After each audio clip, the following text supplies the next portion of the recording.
Case में बानी chairman PTI और शाह महमूद कुरैशी को 10-10 साल कैद बामुशक्कत की सजा। खुसूसी अदालत ने मुख्तसर फैसला सुना दिया। समाअत के आगाज पर मुलजिमों को 342 का सवालनामा दिया गया। बानी चेयरमैन ने अदालत में बयान रिकॉर्ड करा दिया। सजा के बाद बानी पीटीआई और शाह महमूद कुरैशी 5-5 साल के लिए नाअहल होंगे। साइफर केस में बानी चेयरमैन पीटीआई और शाह महमूद को 10-10 साल कैद बामुशक्कत की सजा। खसूसी अदालत ने मुख्तसर फैसला सुना दिया। समाअत के आगाज पर मुलजिमान को 342 का सवालनामा दिया गया। खसूसी अदालत के जज अबू अल हसना जुल्करनैन ने साइफर केस की समाअत अडियाला जेल रावलपिंडी में की। जज ने बानी चेयरमैन पीटीआई और शाह महमूद कुरैशी को रोस्ट्रम पर आने का कहा। बानी पीटीआई ने कहा कि मैं आ रहा हूं, जल्दी आपको है, हमने तो जेल में ही रहना है। जज ने इस्तफसार किया कि आप 342 के बयान पर दस्तखत करेंगे। साबिक वज़ीर आज़म ने कहा कि मुझे पहले बताएं ये होता क्या है। जज ने कहा कानून को मद्देनजर रखते हुए आपको सवालों के जवाब देने का मौका दे रहा हूँ। बानी पीटीआई ने कहा कि मैं अपना जवाब खुद लिखवाना चाहता हूँ। जज ने कहा अच्छी बात है, आप अपना जवाब खुद लिखवाएं। बानी चेयरमैन पीटीआई ने 342 का बयान रिकॉर्ड करवाया। अबू अल हसना जुल्करनैन ने बानी चेयरमैन पीटीआई से पूछा, खान साहिब आपसे आसान सा सवाल है, साइफर कहाँ है? बानी चेयरमैन पीटीआई ने जवाब दिया कि मैंने अपने बयान में लिखवा दिया है, साइफर मेरे पास नहीं है। जज अबू अल हसना जुल्करनैन ने कहा, खान साहिब, शाह महमूद कुरैशी साहिब मेरी तरफ देखें, मैं आपको 10-10 साल कैद की सजा सुनाता हूँ। फैसला सुनाने के बाद जज अबू अल हसना जुल्करनैन अदालत से उठकर चले गए। खुसूसी अदालत के जज के जाने के बाद शाह महमूद कुरैशी ने एहतजाज किया कि उनका बयान रिकॉर्ड करवाए बगैर ही फैसला सुना दिया गया, जबकि बानी चेयरमैन पीटीआई फैसले के बाद पुरसुकून रहे। तहरीक इंसाफ के रहनुमा बैरिस्टर गौहर अली कहते हैं, साइफर केस के फैसले से नाइंसाफियों के रिकॉर्ड टूटे हैं। बानी पीटीआई अवाम के दिलों में थे और रहेंगे। खान साहब नहीं टूट रहे, उनका पैगाम है मुश्तिल नहीं होना, 8 तारीख को वोट का हक इस्तेमाल करना है। साइफर केस बड़ी अदालत से खारिज हो जाएगा।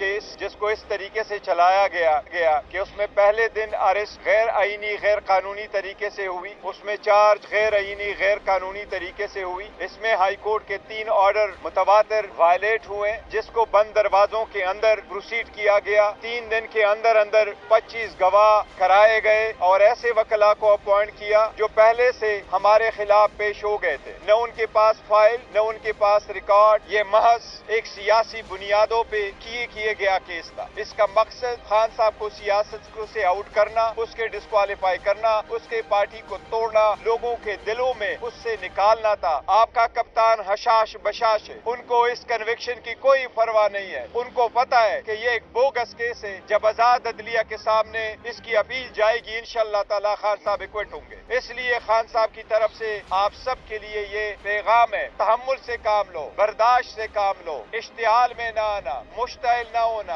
और 8 तारीख को जोक दर जोक निकल करके अपने आईनी कानूनी राय दही का इस्तेमाल करना, ये आप सब के लिए खान साहब का पैगाम है जो मैं आपको दे रहा हूँ। बड़े खुश थे कि आपका कप्तान नहीं टूट रहा, आप तहम्मुल मिजाजी का मुजाहिरा। आपको बताएं, अमेरिका ने बानी पीटीआई को साइफर केस में दी जाने वाली सजा पर तबसरा करने से इनकार कर दिया है।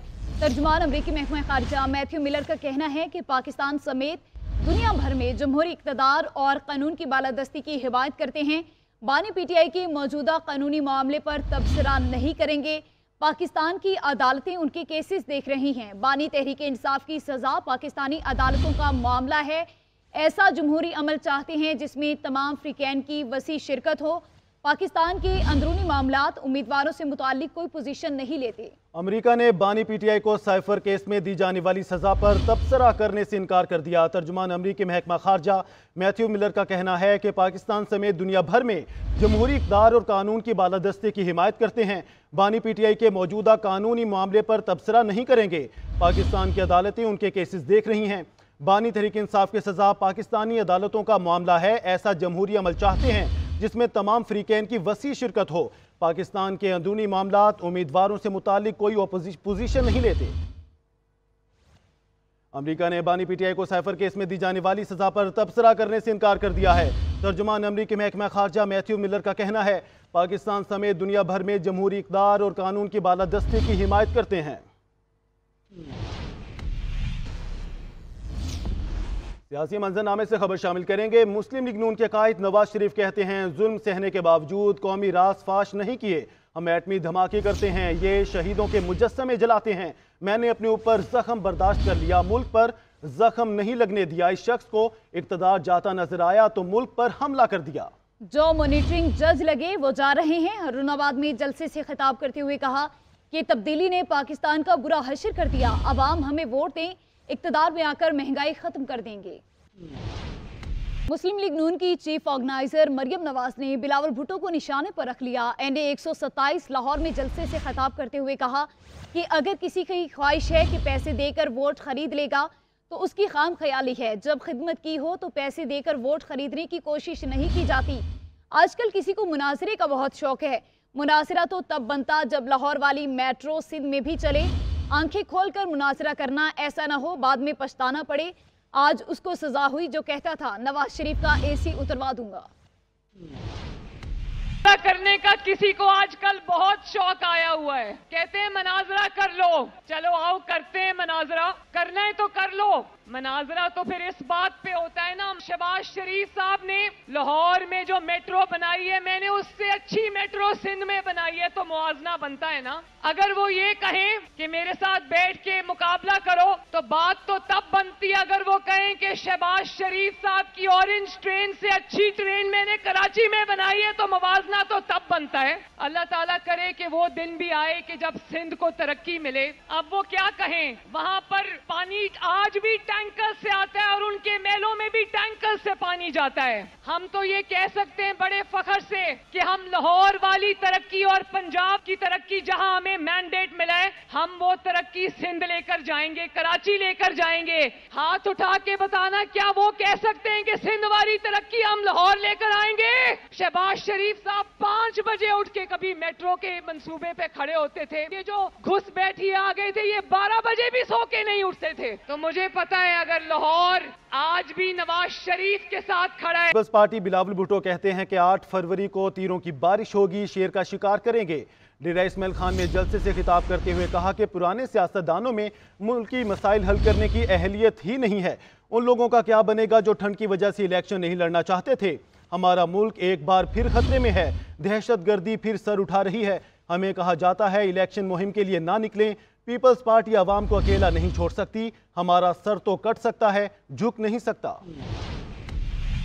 الیکشنز کے سلسلے میں آپ کے پاس آیا ہوں، ویسے تو کہا گیا کہ یہاں بہت ٹھنڈ ہے اور یہاں جو ہے برف باری ہے اور اس لیے جو ہے کیمپین کرنا مشکل ہوگا، مگر آج آپ دیکھ رہے ہو کہ سورج بھی باہر نکلا ہے، موسم بھی بہت اچھا ہے۔ ان کا کیا بنے گا جو ٹھنڈ کی وجہ سے الیکشن لڑنا نہیں چاہ رہے تھے، اب ان کے پاس بہانہ بھی نہیں رہا، چاہے وہ رائیونڈ والے ہو یا کوئی اور ہو، ان کو احساس ہی نہیں ہے کہ 8 فروری ایک بہت اہم دن ہے۔ خان صاحب جو ہے وہ اس الیکشن سے تو آؤٹ ہے۔ اگر آپ نے اور سنا ہے کہ مولانا تو آپ کے پاس ووٹ مانگنے بھی نہیں آیا ہے تو وہ بھی آؤٹ ہی ہوگا۔ رہا شیر اور تیر کا مقابلہ۔ اب آپ باشعور لوگ ہیں، آپ جانتے ہیں کہ اس ملک میں الیکشنز کیسے ہوتے ہیں۔ کوشش نون لیگ کا یہی ہے کہ وہ ایک امپریشن دے دے کہ وہ آج سے 4تھی بار وزیر اعظم بن چکے ہیں، مگر اگر کوئی